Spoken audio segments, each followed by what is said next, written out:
Hello and warm welcome to everyone.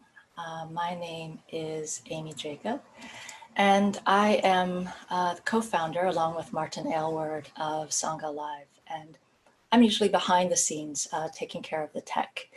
But today I'm here to introduce Caverly Morgan, who will be guiding our daily live sessions this week. We're really, really pleased to have Caverly with us. She's been a longtime teacher on our platform. So I will turn it over to her in just a moment. But before I do, just want to make sure everyone can hear me okay. If you wouldn't mind just putting a yes in the chat on the right-hand side before I go further. Great, perfect. Thank you, everyone. I just want to do a little bit of housekeeping before I turn it over to Caverly. So first of all, a warm welcome to all of you. So for those of you who joined us last week, and for those of you who are joining us for the first time, it's really, really wonderful to be with all of you and share this practice space together. So as you can see, for those of you who were with us last week, we're using a different platform. And the main reason for that is because we wanted to have a sense of being able to see each other here, sitting together.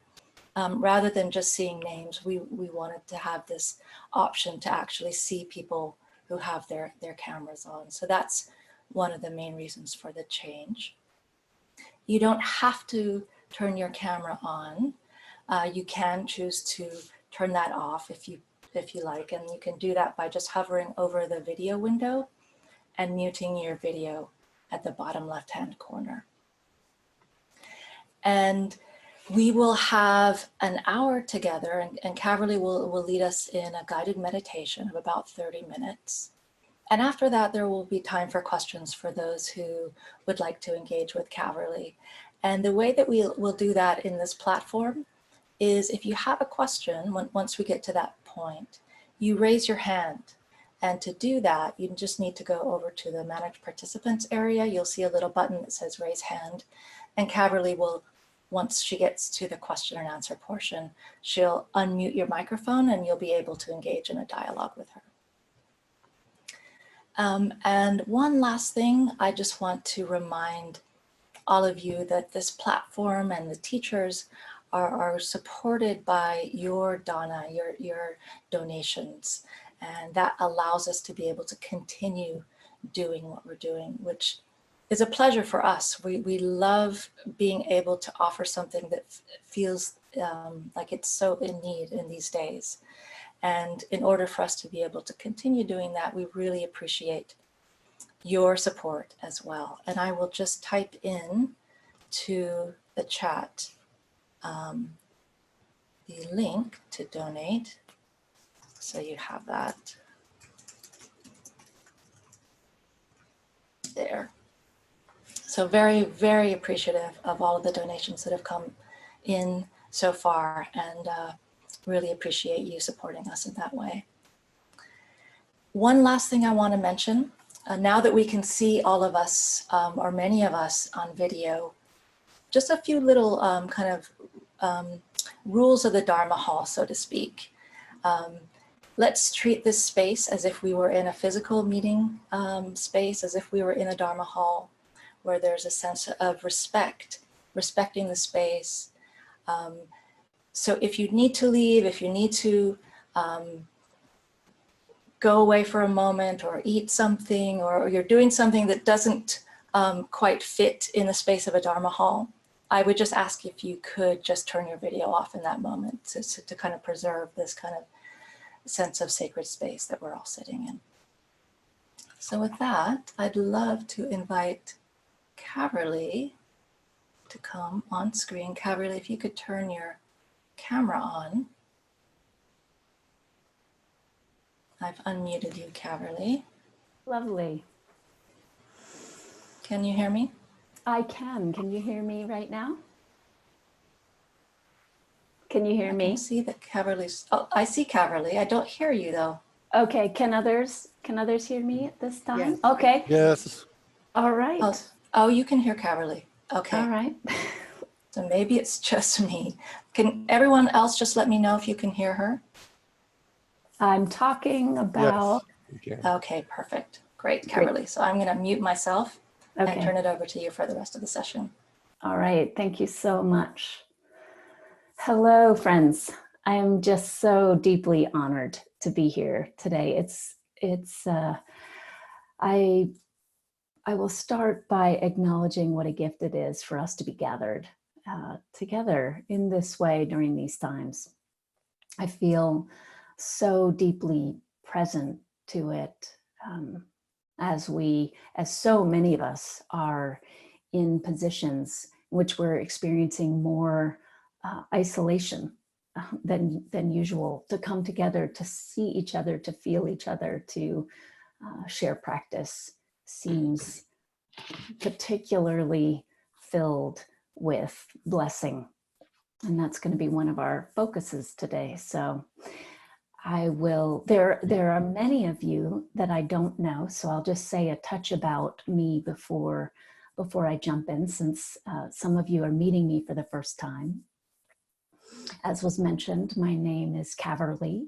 I live in Portland, Oregon, and I started a nonprofit I actually trained monastically in the Zen tradition for 8 years. When I left the monastery, I started a nonprofit called One House of Peace. That name has since changed to Presence Collective. And then I also run a nonprofit called Peace in Schools. And Peace in Schools Presence Collective brings awareness practice to the world through opportunities like this. And that's how I got connected with Martin, because we were both at a Generation X Dharma teacher gathering. Became fast friends, colleagues. And I run a nonprofit called Peace in Schools. I'm the founder and head of practice for Peace in Schools. Peace in Schools brought the first semester-long mindfulness course to public high schools here in the US, and we're now in 90% of the Portland public high schools with an elective credit course in mindfulness semester-long. So I just wanted you to have a touch of a background about me. I wish I could hear a little bit from each of you, but obviously that won't be possible. As we move into this morning's meditation and then opportunity for Q&A, I would love to begin, if you would, again, by honoring the fact, offering blessings to each other through your little side chat bar. So many of you are already doing that by saying hello to each other. But I wonder if you would just type in a word or phrase, anything you're present to in this moment. That just allows us, without actually hearing from each person individually, it just lets us take in and put into the field our voices. So folks are present to gratitude and love and softness. Namaste, acceptance, rest, calmness. And please know that if you're feeling agitation, that's fine too. You're welcome here. We seem to be among a lot of people who are particularly present to blessings, gratitude, ease, metta, breath, inspiration, feeling of appreciation. So again, all is welcome in this field. Grateful for spring, confusion and gratitude, healing for everyone, softness. So as Jake, also known as Amy Jacob, mentioned at the beginning, you can scroll through your screens just to see some different faces, and now you're looking and seeing, you're hearing these voices through text. Fear, ready to meditate, annoyed by this app, but grateful. Anger and fear. So again, thank you. Yeah, thank you. So we will begin our meditation now. And as Jake mentioned, please treat this space like a Dharma hall. Give yourself the gift for this next half an hour to be in a space in which As Martin mentioned in a recent call, I checked one of his calls out from last week just to get a sense of how he's going about these meditations. I heard him acknowledge the seat of dignity, something I often talk about as well. So finding that seat of dignity as we begin our meditation.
I'll guide part of this meditation, and part of this meditation will be in silence.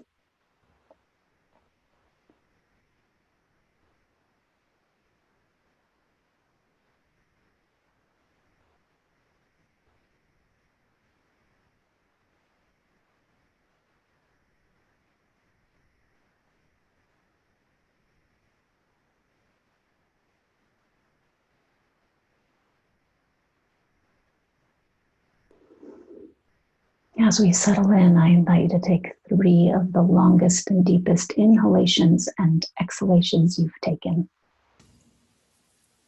yet today.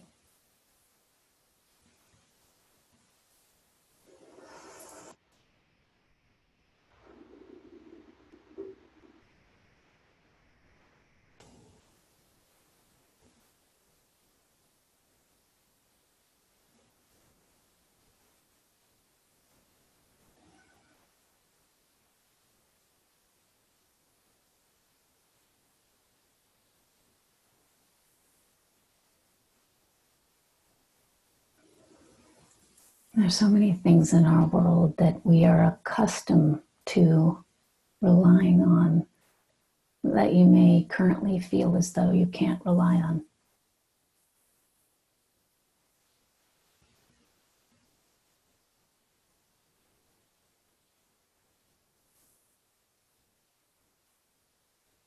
Allow this meditation to be a reminder that we can rely on the breath,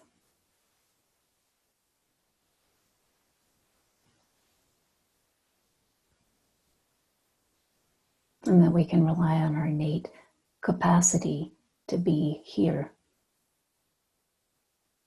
now.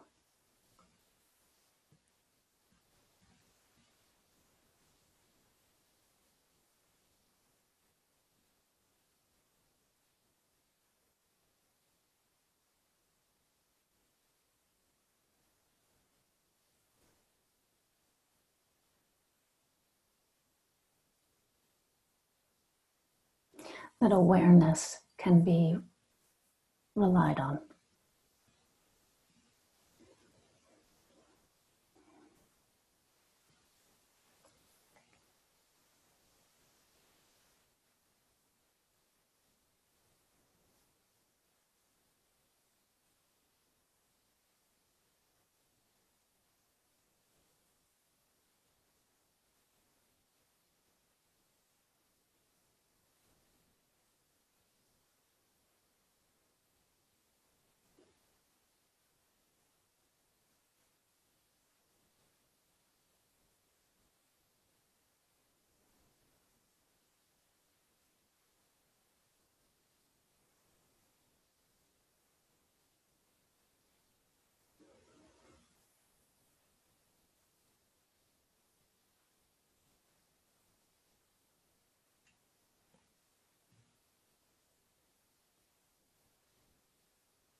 So many report to me that now more than ever before,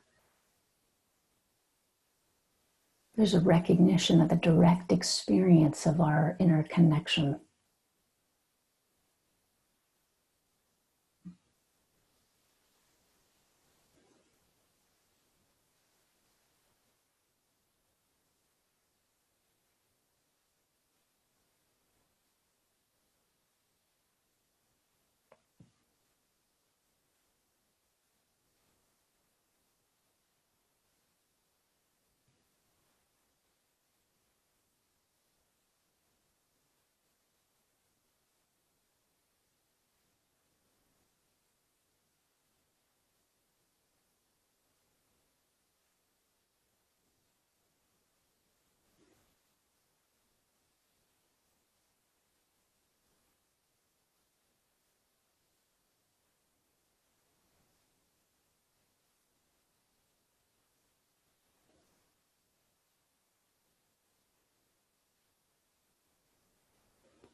Especially if you've been tuning into a lot of news, it can be easy to watch the conditioned mind grab onto the aspects of inner connection that can seem perhaps overwhelming or scary to some part of us because we're so interconnected.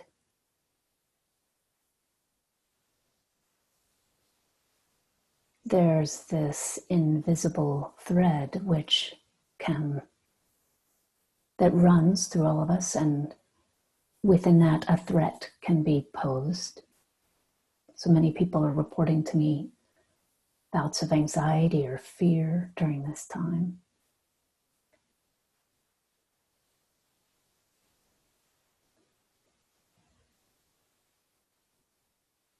For today's meditation, I want to shed light on those pathways of interconnection.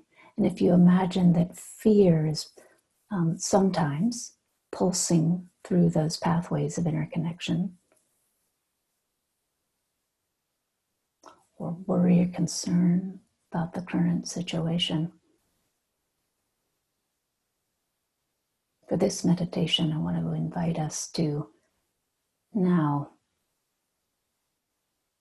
focus on blessing, moving through those same channels. So imagine underground tunnels of interconnection.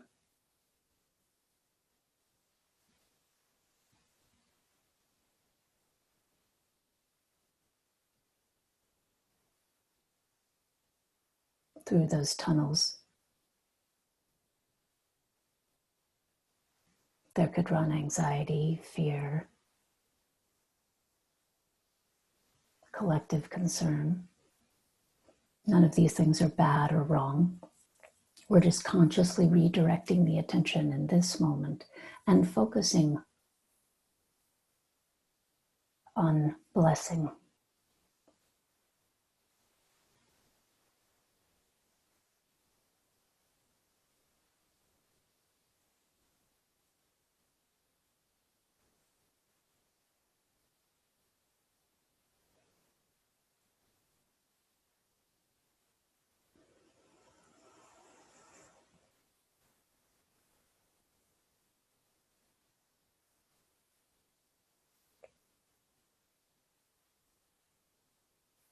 At the monastery where I trained, we did work around recognizing the small part of us that needs attention, that has unmet needs, offering reassurance. And my teacher early on pointed out that being reassured, if you're identified with that small part of yourself, is useful. but that the most important step in terms of our direct experience of freedom and liberation is recognizing that we are that which can reassure. So recognizing ourselves in this moment as that which can reassure, that which can offer blessing out into the world.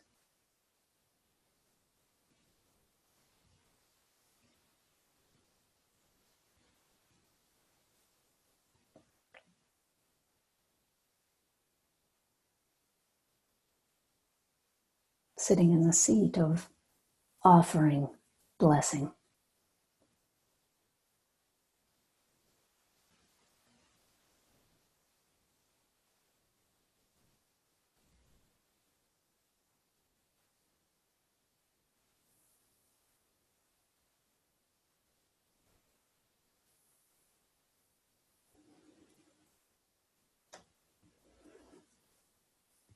You might wish to imagine specific people on the other end of these tunnels of interconnection, offering blessing to healthcare workers, treating those who have this virus,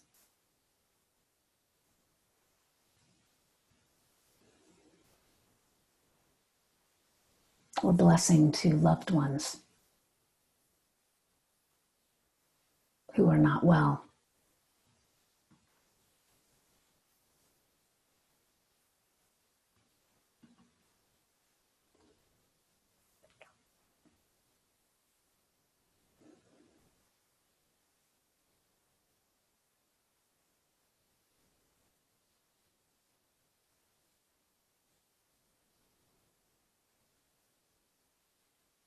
Perhaps to a neighbor who's full of fear.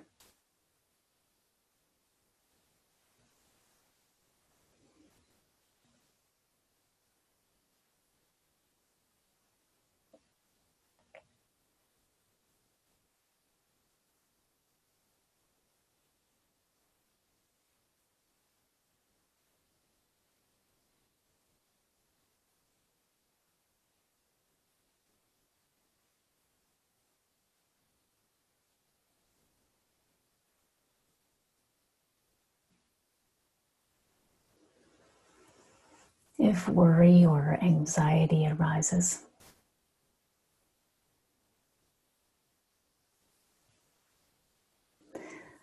see if you can trace that worry back to love. Recognize the worry as simply a expression of love, a distorted expression of love.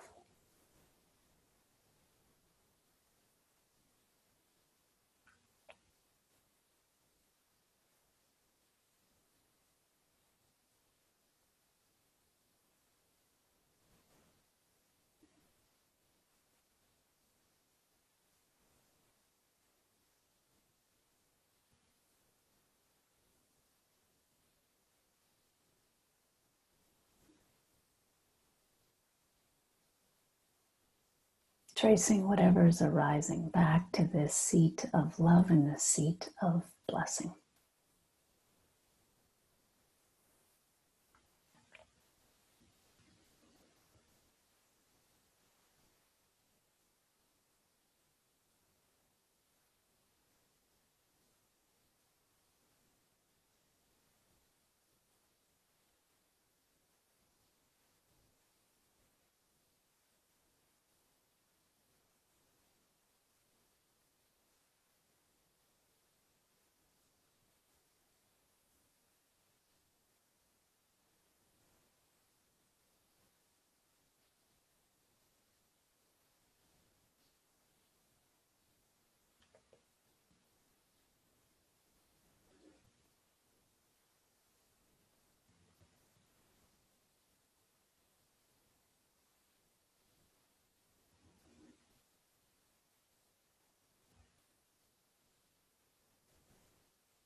Blessing, of course, can only be offered from the seat of presence.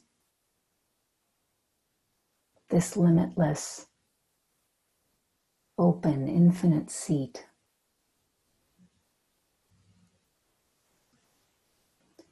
of presence. So when the attention wanders off to thoughts of concern, regret, tomorrow,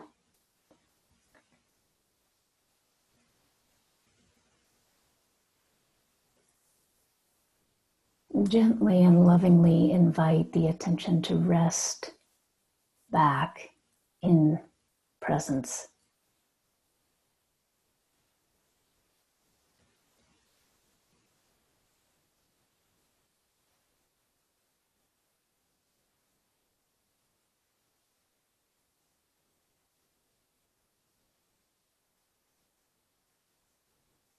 Touching our innate capacity to experience ourselves as blessed with the ability to bless.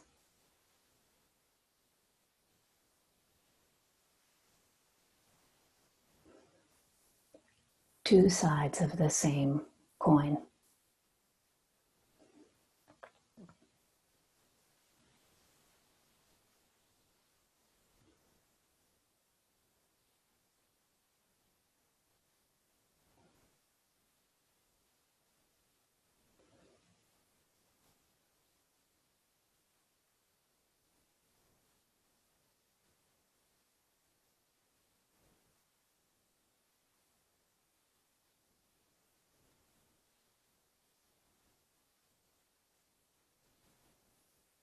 For the last 10 minutes of this meditation, I invite you to let go of any specific people, specific images, letting go of this notion of tunnels or carved pathways of interconnection, and to simply rest in presence,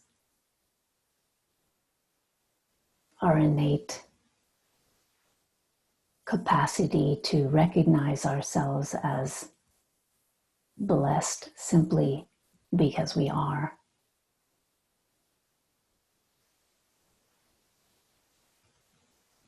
And that experience of blessed and blessing, two sides of the same coin, simply radiating, rippling out from this seat of presence, this seat of being, infinite, open,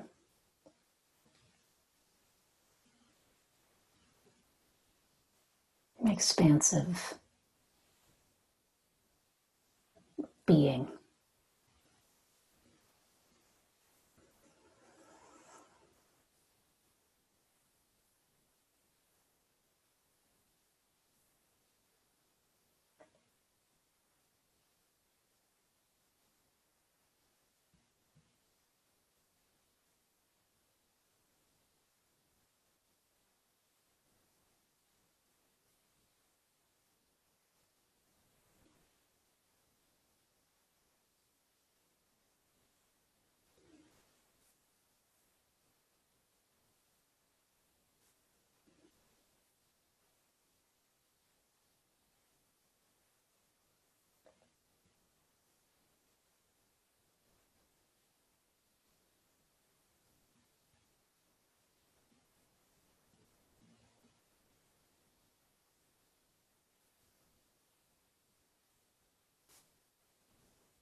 just a moment. I'm going to ring a bell. Before I do, come back, bring this image of blessing through specific pathways back into form by visualizing this community on this call today. See in your mind's eye this community.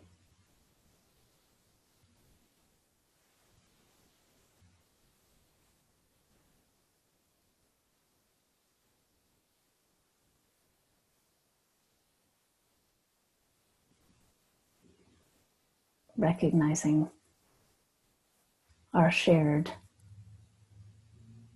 desire for awakeness, liberation, peace.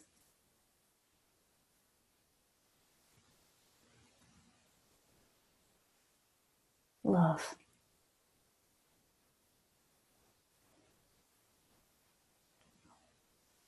Breathing blessing to and for each other. Those of us who've shown up to be together in this way today.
I want to invite you to take a moment to stretch.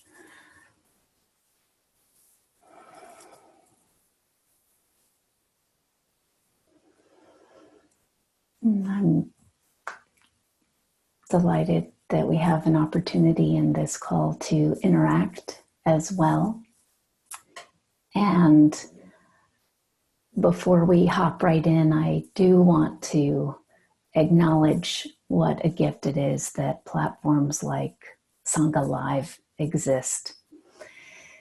I'm incredibly grateful for all of those, Jake and beyond, who are making this possible. So I want to underline again that this platform only exists through your support. So Jake, if you wouldn't mind putting that way to donate in the sidebar, that would be great. And Amy, I see that you have to go to work now. I'm glad you could join us for this portion. So we have, thank you so much, Jake. Yes, please do support this platform if you are able. Donations are shared. A donation would also support the work that Peace in Schools and Presence Collective are doing in the world.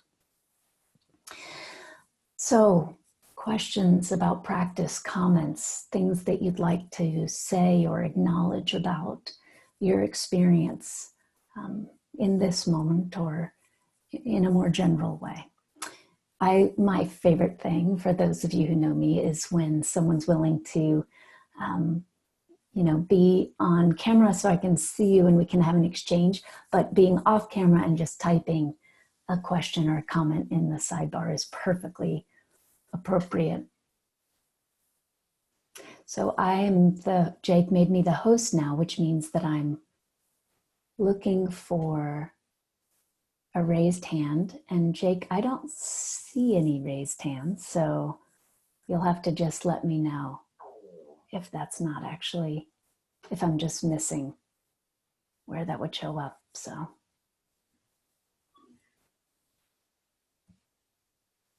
Okay, great. Gina, a raised hand. Bear with me while I look at how to.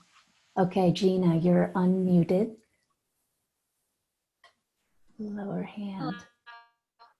Hi, Gina. Gina, So, we can hear you. Yes. okay, great. So I just wanted to share a little bit of my experience. It was really easy for me to send blessings out, and then I noticed it was quite emotional for me to send blessings inward and to feel a sense of receptivity of those blessings.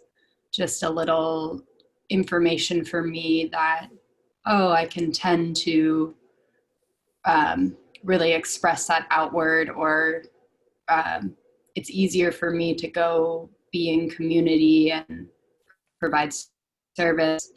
And it was nice to kind of feel that back into myself. I really loved the awareness that the one that can bless can also be blessed. And reassured, that was also a very helpful point of just reassuring my own self that I have that capacity to do that was really powerful. Yeah, thanks for speaking up, Gina. It's, if you're able to be seen on screen, since Gina can see you, go ahead and just do this if you can relate to that experience of it's harder actually to allow it to come and saturate and rest in this direction. That is the most common thing that I see in working with others, and it's absolutely been the most common part of my own journey. In fact, I'd say that I'm deeply conditioned to focus on giving in an external way, and that it took real practice, continues to take real practice to recognize again that those are two sides of the same coin, and that if we're rejecting our own capacity for the blessings to come back in this direction, we're actually feeding a distortion. Picture what's the image of a one-sided coin? It's a distorted form.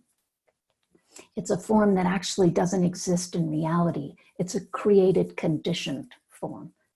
So what you're pointing to is incredibly important, and my encouragement would be around making this a practice right now. This practice of the both directions. Yes, and. Thanks for speaking up, Gina.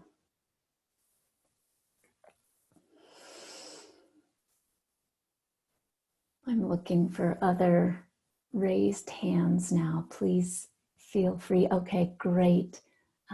Joyce, I'm going to unmute you. Hello, and now I'm going to lower your hand. Okay, Joyce.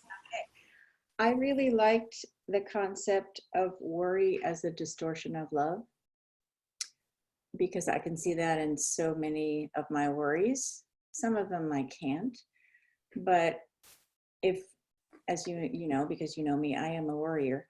And if I can direct or redirect my worry into just thoughts of love, I think that's huge. It is huge, isn't it? And Joyce, I would encourage you to consider it's not even necessarily just about redirecting, it's about tracing them back. I mean, do we worry about things that we don't care about? If you think about the people, for example, in your life that you're most worried about, those are the people that you would say to me that you love the most deeply. Right. And as you mentioned, we've worked together before, so I happen to know that you have a great deal of worry in your life right now, and that worry is about people that you deeply love. Mm-hmm. So we don't need. I can concentrate on the love instead of the worry. Yes, that make a big difference. Yeah, we're not trying to shove away the worry. We're not trying to get rid of the worry. We're simply recognizing that that worry could rest back in its natural home, in its original seat. So we're tracing that worry back to love. Mm-hmm. And then it's true that when we're resting in that love, the awareness of our love, our thought forms tend to shift. But again, not because we got rid of those thought forms, not because we said worry is bad, worry's wrong. Mm-hmm. Yeah. Thank you for voicing that. Appreciate you chiming in. Okay, I see that Susan's hand is raised. You are now unmuted, Susan. So I'm looking for you. Is that me? Susan Haney, yes it is. Hello. Yeah, that's me. Well, I'm kind of new to Zoom. Don't worry. I think many of us on this call are. Folks aren't. We're a practicing community. I'm sure folks are practicing patience. So you did it. Yeah. And I really felt overwhelmed when we first started. And I feel like, just like Zoom is new to me, I'm a teacher, so I'm trying to be, I don't know, kind of trying to be open to this new way of learning. And so I felt tears, I felt fear, and then I felt a shift to this presence that you were mentioning. And it was just so lovely. It was just, it's hard to describe because, when you do fear or you do anxiety, it just feels like this narrowing, like it's just like, boom, it's like right here. And then when I could feel myself just kind of do the presence where it was this opening, and you come to where I IMCC before in Charlottesville, and you kind of talked about presence a little bit. And it's kind of like this place where, golly, you can invite different, things to come in, even uncomfortable things, maybe fear or something, that you don't normally want there, but then you let them come there. And then it's like, then you see there's courage, and sometimes there's joy. And there's these other parts. Everything can kind of come in there. And so it was really lovely just to I felt like we were all feeling it together. That's what I sensed when we were there, when I was there with presence. So that was just, it was good that it was all there, but I just really noticed that. So. Susan, thank you so much. I'm so grateful for your capacity to articulate that journey, because that's the journey we're all on. Something arises. It might be something that we have initial conditioned reaction to not want around. Like, I don't want these tears right now, or I don't want this frustration about Zoom, or I want to be that person that already knows all these technological things, or whatever. And to recognize, to return to this place of presence that you're describing, that you had a direct experience of, and that you've had direct experience of before, that reminder that presence is always the backdrop of experience. Through this practice, we're simply allowing what's normally in the backdrop to come to the forefront of experience, because we get lost in those objects of experience, don't we? We get lost in the fearful thought, or as Joyce was saying, the thought of worry. And so to allow that attention to rest in presence is the practice. It's the journey we're all on. We're all deeply habituated and conditioned to get lost in the realm of experience. And that presence becomes the backdrop. It's never gone. But practice allows it to shine at the forefront of experience. And then we remember. We don't do something different. We remember our innate capacity to be with what is. Thank you so much. Thanks for chiming in and saying hello from my hometown. All right, we have a bit more time. Any other hands? Just scrolling through.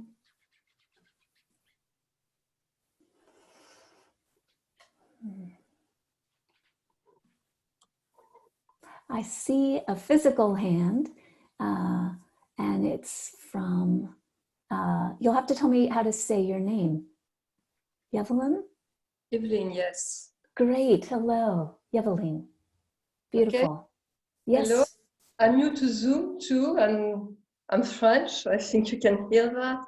Well, first of all, very grateful. I think it's fantastic to connect with you and also to connect with this international community. So in France, we'll be on the stay at home. We have a lockdown, so it means we are home. And I work in the help business. It's not a business, it's it's type of dana. So that brings me a lot. And here now I have a question. The persons I help also via multimedia, like Skype, there are many worries. I could really relate to that. They worry about their family living with them, and some live with people with psychological problems, and we have all that. And the anxiety with the lockdown is increasing and increasing. So my question, I could relate a lot to the fact that you worry about your loved one. Now, maybe you could have an advice or something. How can someone transmit this message or to a person who is not a meditation practitioner or someone really beginning? I'm thinking of some person I'm trying to help with my practice. And I think this could be tremendous to tell them, if you switch from worry to love, because in fact you worry more about the person you really love, of course it's a big shift. Now my question is, would you have any suggestion on how I understood relying on presence? Now maybe you could if you have any idea of how to transmit the practice or the idea to a non-practitioner or someone who is just starting. Thank you very much. And thank you to all of you. I think you're wonderful. It's so great to have this blessing to be able to be with you. Well, first, thank you. And I see many others acknowledging the gift of your presence, and thank you from the community.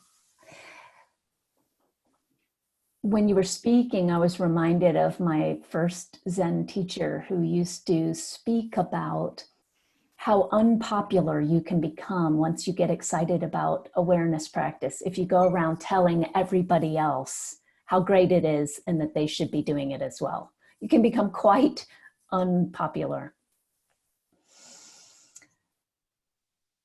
What is always popular is twinkling. So she used to say, when you're resting in the kind of place that we were just touching in on, she used different ways to describe that, but she would say, just allow yourself to twinkle. And I always thought it was a sort of cute way of acknowledging that we do feel it when we're around other people who are resting in the remembrance of what's real and true. In the same way that we feel it when someone is caught in a deep expression or experience, and therefore then expression of feeling identified with the separate self, with the illusion of a separate self. We feel it when someone's deeply anxious, when someone's forgetting, for example, our inner connection and feeling isolated. We feel it. If you are one of those people that is down with talking about energy, we can feel it on an energetic level. If that's not really your thing, we can see it manifest in very physical ways. right? So the same is true for when we're resting in being.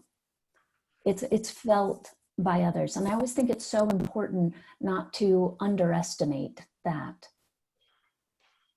I know for myself, for example, I'm conditioned to talk a lot. So my conditioned tendency would be, if I'm with someone else that I want to quote unquote help, I admitted at the beginning of the call that I'm conditioned to be a helper. I might talk a lot.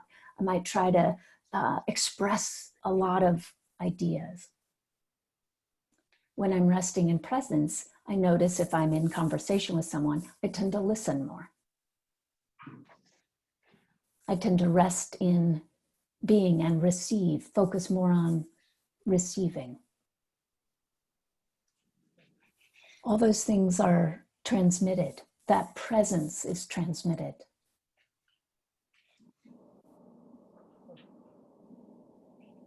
Does that speak to what you're looking at? Yes, a lot. A lot. Lovely. Okay, Thank you. good. Yeah, good. Gives me a lot. Thank you. Well, friends, we are at our time. I'm so grateful again that we gathered in this way. I'll be here tomorrow, and I look forward to seeing you tomorrow if you can join again tomorrow. And perhaps we could end as if we were in a Dharma hall with a group bow. Gasho, my heart and your heart are one. Thank you. Thank you.